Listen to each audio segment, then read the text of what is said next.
What's up, everybody? I'm Stan, and welcome to Detail Comics, where we go over comics in detail. This week's weekly one-shot is about the 9 comics that I'm on the lookout for in January of 2017. It's a brand new year, which means brand new books are definitely something that I'm going to be looking out for, so let's dive into what we have for possibilities. To start off with, we're going to be talking about DC's The Kamandi Challenge. So the Kamandi Challenge is a pretty interesting concept, and it's really inspired by Jack Kirby, and what we see is that there's going to be 12 different creative teams that are going to take on the character of Kamandi, the boy from the future, and they're going to put their own unique spin on it. So what we're going to do is we're going to start off with individual, teams of writers.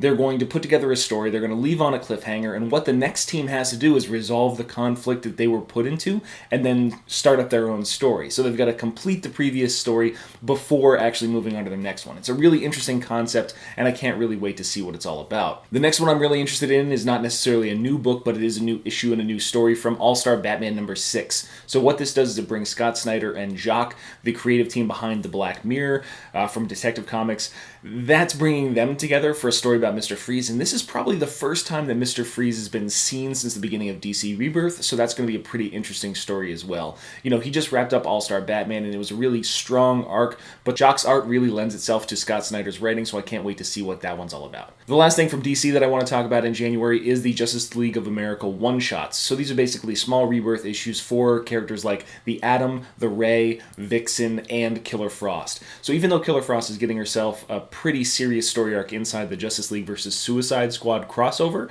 it's definitely going to be a way for people to get in touch with that character and figure out exactly what they need to know going forward. Highly recommend you guys go grab those as well. Over at Image, there are a few new titles as well. So we've got Curse Words from Charles Soule, which tells the story of a wizard that's kind of being exposed to the general population at large, and he's out there for the fame, the fortune, the glory, and it really makes him feel kind of unscrupulous. So I've heard some really good things about this book, and I can't wait to see what it's all about. It's not necessarily what I imagine Charles Soule writing, but it seems like it's going to be really cool, so I can't wait to see where that one goes. We also have the story The Few from Image, and that is going to be kind of a post-apocalyptic tale of a woman. She's carrying a baby, she's a gunslinger, and from the preview pages that I've seen, it looks like it's going to be a pretty grimy, gritty, dirty kind of comic book, and I'm really interested to see where this concept post-apocalyptic world kind of goes and how it gets developed over time. Definitely a very interesting one for me. The last book that I'm really interested in from Image is going to be God Country number 1. So this is a tale of an old man who seems to be suffering from dementia, and then given the concept of God Country, or the statement, I'd assume that it's in the American Southwest, probably somewhere around Texas, and it just looks to be really interesting. I mean, overall, the art and the presentation, what it looks like is that there's this giant magical mystical sword that basically enhances this individual. So, I mean, between ties to the real world and this possible fantastic realm that's going to be taking place in his mind or someplace else, I don't really know enough about it, but it seems like a really interesting concept. Definitely something I'm on the lookout for. Finally, to finish things off from Marvel, we have US Avengers number 1, written by Al Ewing, and this is going to take Sunspot as well as a whole host of other characters, including the Red Hulk, complete with mustache, and it's going to put them into a US Avengers situation. Instead of being the new Avengers or AIM anymore, it's just the US Avengers, and it looks like it's going to be a whole lot of fun. It's going to be a much more entertaining version of the same book that was coming previously.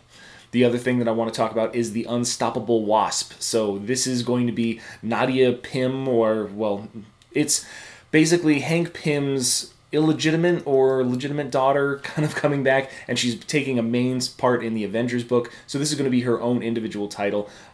It's going to be pretty interesting. I think that she's got a really compelling kind of character, so there's a lot of possibilities for this person as well. To finish things off, we're going to talk about Monsters Unleashed, which is the giant crossover book. Well, it's not necessarily a crossover book, but it's the next big event book for Marvel, and to be honest with you, I would feel a lot better about this if there wasn't just, like Civil War II just ended. We've still got the clone conspiracy going on. There's also IVX going on, so it's just one of those things where I'm getting kind of like everything is in an event, and it all has to be in an event. So I'm interested to see what kind of appeal this gives, because the monsters of Marvel are pretty unique foes, and they're going to be taking on everybody indiscriminately. So it's going to be really interesting to see where the creative team takes this. Those are the 9 books, 9 plus a sum, that I'm going to be looking for in January, but I want to know if there's anything that you guys are particularly anticipating, so hit me up in the comments down below and we can start that conversation. As always, if you like what you see, hit the like button. Don't forget to subscribe right there to get more news, reviews, and commentary on comic books, comic book movies, comic book TV shows and games, and anything and everything inside the world of comics.